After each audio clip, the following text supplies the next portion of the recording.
Halo teman-teman, selamat datang kembali dalam ibadah kita, dalam persekutuan, terlebih dalam perenungan firman Tuhan singkat pada hari ini. Oke teman-teman, kita akan membahas satu bagian firman Tuhan masih berhubungan dengan minggu lalu, yaitu tentang di dalam Amsal, yaitu masih berhubung dalam bagian Amsal. Amsal minggu lalu kita ambil dari Amsal 21 dan saat ini Amsal 22. Saya akan membahas tidak semua ayat, tapi saya ambil beberapa ayat-ayat yang berhubungan dengan pemuda remaja, karena ibadah kita ini adalah pemuda remaja. Ya, oke teman-teman, saya akan membaca bagian ayat yang ke-6. Amsal 22 ayat yang ke-6. Saya akan membacakan kepada teman-teman dan teman-teman baca di rumah. Ya, didiklah orang muda menurut jalan yang patut baginya, maka pada masa tuanya pun ia tidak akan menyimpang daripada jalan itu. Ayat yang ke-15, Amsal 22 ayat ke-15, kebodohan melekat pada hati orang muda, tapi tongkat didikan akan mengusir itu daripadanya. Oke teman-teman, saya akan membahas bagian ini kepada teman-teman semua. Dikatakan bahwa didiklah orang muda menurut jalan yang patut baginya, maka pada masa tuanya pun ia tidak akan menyimpang dari jalan itu. Apa yang dimaksud daripada bagian ayat ini, teman-teman? Didiklah orang muda menurut jalan yang patut baginya. Ini firman Tuhan yang dikatakan kepada kita. Firman Tuhan ini adalah bagian dari pendidikan, ya, yang mengingatkan kepada kita supaya pemuda remaja ini kita harus banyak belajar. Kita harus banyak belajar dalam firman Tuhan, dalam kebenaran. Siapa yang mendidik kita? Firman Tuhanlah yang akan mendidik kita. Tuhanlah mendidik kita melalui firman-Nya ini. Lalu Tuhan juga mengirimkan kepada kita orang tua kita untuk mendidik kita, sehingga orang tua kita ketika kita bertumbuh menjadi dewasa dan akan menjadi tua, di dalam proses itu orang tua kita akan mendidik kita, mengingatkan kita. Ayo teman-teman, siapa orang tuanya di rumah yang tidak mendidiknya, yang tidak mengingatkan dia di rumah? Pasti semuanya orang tua akan mengingatkan anaknya, memberikan pengetahuan kepada anaknya, terlebih-lebih di dalam iman, terlebih di dalam kebenaran firman Tuhan. Orang tua akan mengingatkan, wah nak, ayo pergi ke gereja. Itu adalah didikan. Kenapa?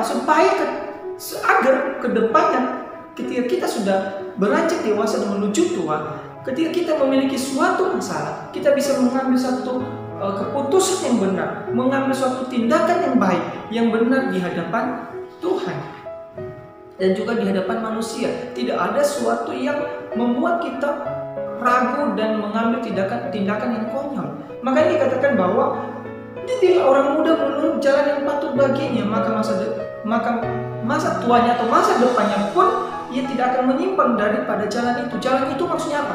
Dari kebenaran, dari apa yang telah Tuhan sampaikan ke dalam kehidupan kita. Kenapa kita ini harus dididik? Kenapa kita ini harus mendengarkan didikan dari orang tua kita?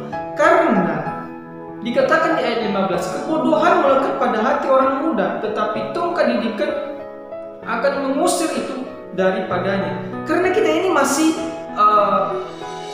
polos teman-teman. Ketika kita menghadapi suatu masalah pun, kita kadang mengambil tindakan yang konyol, yang menurut kita itu benar padahal salah. Itu yang dimaksud adalah kebodohan melekat pada hati orang muda. Kita sebagai pemuda remaja, kita harus memiliki pendidikan, bukan kebodohan yang kita lekatkan dalam kehidupan kita, tapi pendidikan dalam firman Tuhan. Firman Tuhan yang harus kita lekatkan dalam kehidupan kita, bukan kebodohan. Supaya apa? Supaya masa depan kita ini cerah, baik.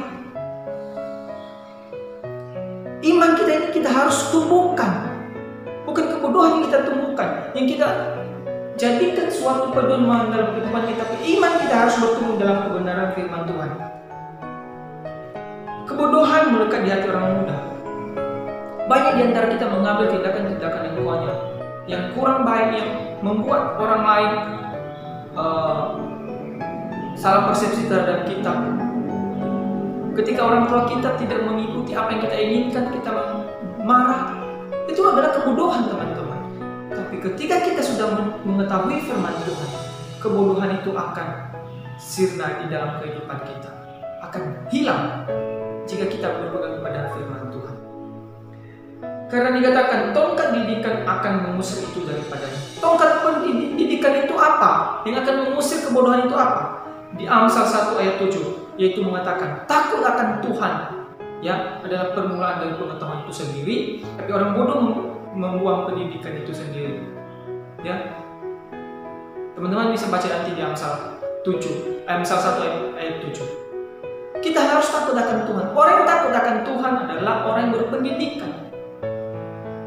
Pemuda remaja yang takut akan Tuhan adalah pemuda remaja yang memiliki pendidikan yang baik, pendidikan yang benar di hadapan Tuhan, yang kebodohan itu akan jauh darinya, karena dia takut akan Tuhan, sehingga semua apa yang salah di hadapan Tuhan dan di hadapan manusia dia tahu, karena dia sudah berpegang pada kebenaran firman Tuhan. Terlebih-lebih Tuhan adalah gembala di dalam kehidupannya sehari-hari.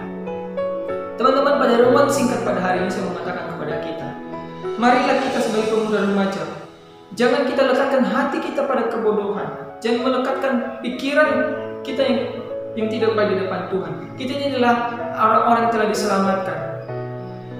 Yesus Kristus telah mati bagi kita, hidup, bangkit, mati, dikuburkan bagi kita, bangkit lalu naik ke surga. Apalah salahnya kita menjadi anak-anak yang baik, orang-orang yang hidup dalam kebenaran firman Tuhan.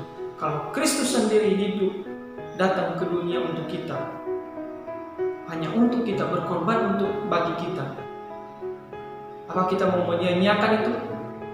Saat ini saya mengatakan kepada kita, janganlah sia-siakan hal itu, janganlah bodoh, melainkan marilah kita hidup dalam kebenaran firman Tuhan yang membawa kita semakin lebih baik di hadapan Tuhan.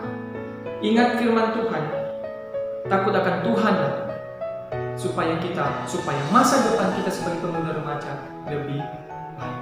Dan firman Tuhan pada hari ini yang memimpin kita, mengarahkan kita semakin lebih baik. Mari kita bersatu dalam doa dan kita akan menutup, karena nanti kita belum berdoa. Tuhan Bapa kami di surga, kami bersyukur untuk firman Tuhan pada hari ini. Kami bersyukur sebagai pemuda remaja semakin lebih baik, semakin hari kami bertumbuh dalam kebenaran firman Tuhan. Ajarlah kami Tuhan terus takut akan Engkau. Biar firman Tuhan pada hari ini kami tanamkan dalam kehidupan kami sehari-hari dan menjadi pedoman dalam kehidupan kami. Di dalam nama Tuhan Yesus kami bersyukur dan berdoa. Amin. Baik teman-teman, selamat malam. Tuhan Yesus memberkati.